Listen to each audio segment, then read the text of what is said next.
Hello guys, ഇന്ന് നമുക്ക് easy ആയിട്ടുള്ളൊരു ഫിഷ് പിക്കിൾ ഉണ്ടാക്കിയാലോ.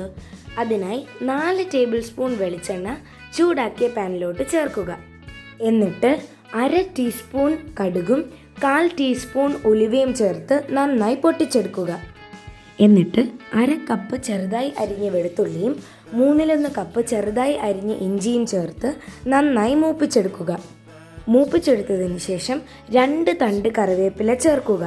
നല്ലവണ്ണം ഇളക്കി യോജിപ്പിച്ചതിന് ശേഷം 5 table spoon Kashmiri chilli powder അല്ലെങ്കിൽ 3 ടേബിൾ സ്പൂൺ സാദാ ചില്ലി പൗഡർ ചേർക്കുക. ചില്ലി പൗഡർ ആഡ് ചെയ്തതിന് ശേഷം നല്ലവണ്ണം ഇളക്കി യോജിപ്പിച്ച് 1/2 ടീസ്പൂൺ മഞ്ഞൾപ്പൊടി ചേർക്കുക.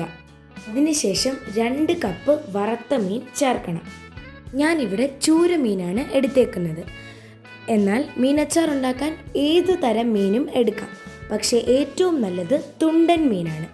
വറുത്ത മീനിന് വേണ്ടി മീൻ കഷ്ണങ്ങൾ ചതുരമായി മുറിച്ച് മുളക് പൊടിയും മഞ്ഞൾപ്പൊടിയും ഉപ്പും ചേർത്ത് വറുത്തെടുക്കുക. മീൻ കഷ്ണങ്ങൾ പതിയെ ഇളക്കുവാൻ നോക്കുക, അല്ലെങ്കിൽ പൊടിഞ്ഞു പോകാൻ ചാൻസ് ഉണ്ട്. മീൻ കഷ്ണങ്ങൾ ചേർത്ത് ഇളക്കിയതിന് ശേഷം 1/4 കപ്പ് വിനെഗർ ചേർത്ത് ചെറുതായി ചൂടാക്കുക, തിളപ്പിക്കരുത്. So, subscribe to my channel and see you in the next video.